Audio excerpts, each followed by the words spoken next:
Hi everyone, welcome back. In my previous video, I covered the different visas available, like the 189, 190 and 491 visas. Just to recap, if you're aiming for the permanent resident status, you'll need the 189 or 190 visa. With the 491 visa, you can apply for PR after 3 years from when your visa is granted. I also mentioned the documents that you need to submit with your application. Now in this video, I'll dive deeper into those documents and give you some tips along the way.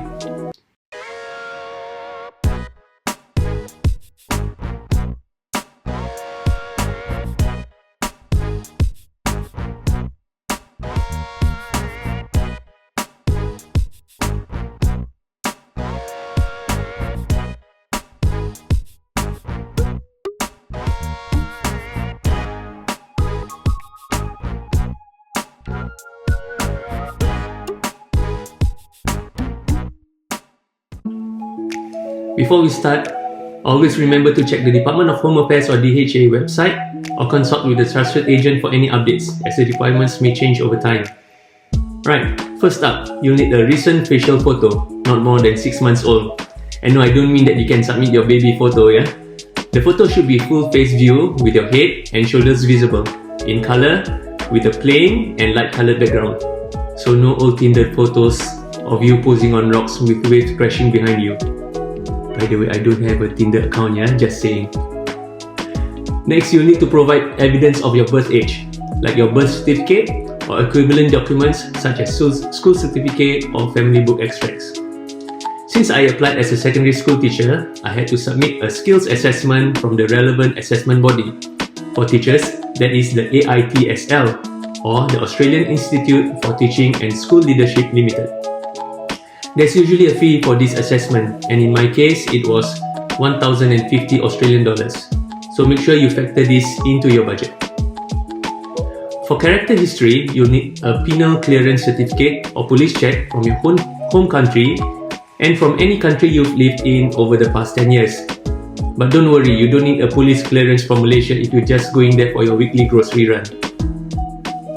Now let's talk about the one criteria that causes a lot of stress: evidence of your English language ability. Taking an English test long after you've left school isn't exactly fun, especially with fees involved and tight timelines. There are several English tests available, like the IELTS and PTE. The key thing to remember is that this is linked to your skills assessment. For AITSL, they only accept IELTS results, and it has to be the academic version. Now in Singapore, only 2 centres offer IELTS testing, the IDP and the British Council. As of this recording, the fees for both general and academic tests are 378 Singapore dollars. And again, don't forget to budget for this. Now based on my own experience and checks with friends who have taken the IELTS, it is pretty rare to pass on the first try, even for teachers who have been teaching English. The trick is to learn from various sources, like YouTube videos where they share tips on how to handle each test component and what you need to do to achieve those desired scores. Now I've worked with the Ministry of Education for more than 15 years, so that counted as overseas work experience. You'll need to provide evidence like an employee contract or a letter of statement from your employer. Next up are your academic transcripts. I submitted copies of my degree scrolls and the results of each semester. Now this included my postgrad diploma from NIE NTU, my university degree from the University of Western Australia, and my diploma from Singapore Polytechnic. You don't need to submit your PSLE results, yeah? Those don't matter. For the guys, you also need a copy of your military service record. Next is evidence of your travel document, meaning your passport. You need to submit the page with your personal particulars and photo, showing your name, date of birth, passport number, issue and expiry dates, and your photograph. Now if your passport is expiring soon, it's a good idea to renew it first to avoid the hassle of updating your submission later on. If you apply for your whole family like I did, you'll also need to show evidence that you're a member of a family unit.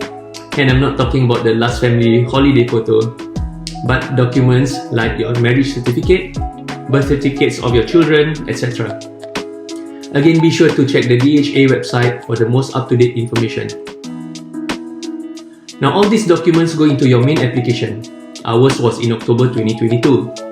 You need to plan ahead because the time from when we were invited to apply to the expiry of that invitation was just 2 months. To make the process easier and less stressful, my tip is to gather all the necessary documents even before you're invited to apply.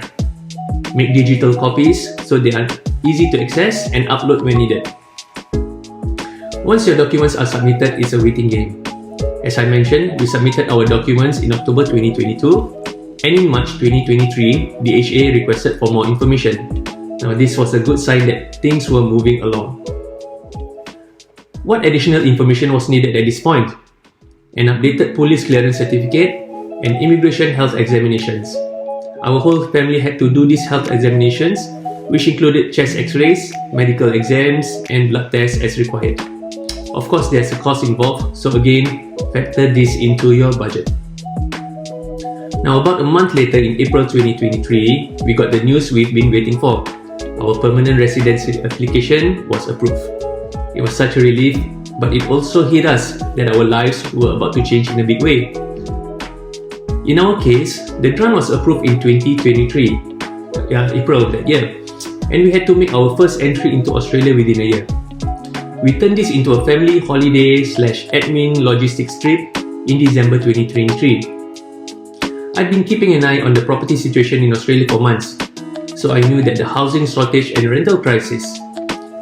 Securing accommodation was a high priority, and I'll share more about that in another video. Another key date on our grant notification was the must not arrive after date, which is 5 years from the approved date. Now as you can see, there are many steps involved in the whole application process, and it can be very stressful if you're not sure about it.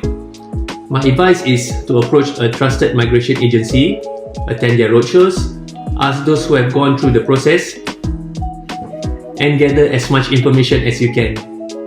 If you decide to go with a migration agency, they'll handle the paperwork for you, but of course there's a fee involved. You can also do the application yourself and save lots of money, but you'll need to weigh the pros and cons of each approach. Again, if you find this video helpful or you know someone who might benefit from this information, please give it a thumbs up and share it with others so that we can reach a wider audience, and also don't forget to subscribe to help me grow this channel. Thanks for watching, and may your journey be smooth sailing.